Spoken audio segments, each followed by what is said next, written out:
And to be honest, I think the kind of work, and this is what I was going to say before, the kind of ongoing political education work, the popular education work that unions used to do, that free schools used to do, that community organizations, even churches used to do, isn't happening.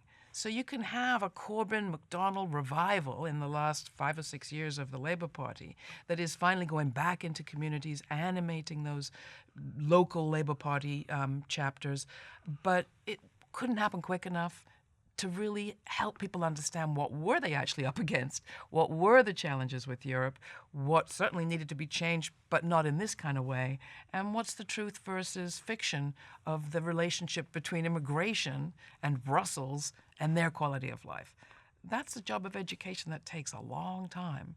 And I think while the agenda of the Labour Party and its manifesto was hugely popular with renationalizing energy and localizing control and focusing on local economies in lots of ways, support for co-ops, you name it, while that was popular, it felt kind of pie in the sky in a fight that was very, now, this moment, who are you for? This guy or that guy?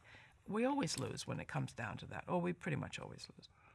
But there's buried in there is some optimism, too, because if Boris Johnson proves to be as empty as there's every reason to expect him to be in terms of what he does, all of the bitterness, anger, and all of the momentum will then build across his regime and may make them, in the irony, stronger, not weaker. Absolutely. I mean, one of the things that was so interesting to me was in the context of this Corbyn-McDonnell Labour revival, and let's not forget where the Labour Party had been before them. Very conservative place, very centrist place. So this is a short-term transformation. While that was happening, you saw local initiatives and experiments happening at places like Preston that we did a special report on, focusing on how do we get people back engaged in their own economy?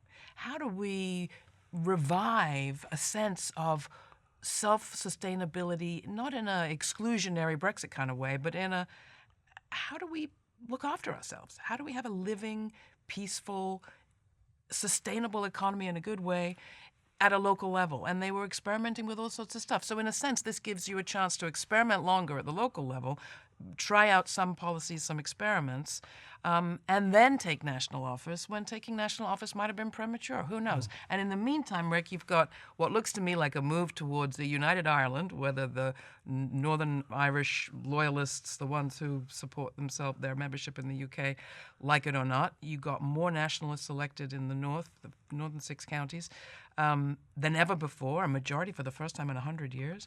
And you have what looks like an independent Scotland in the works. So some interesting things are going to be happening on that front, but it's not immediately great news for the Labour Party.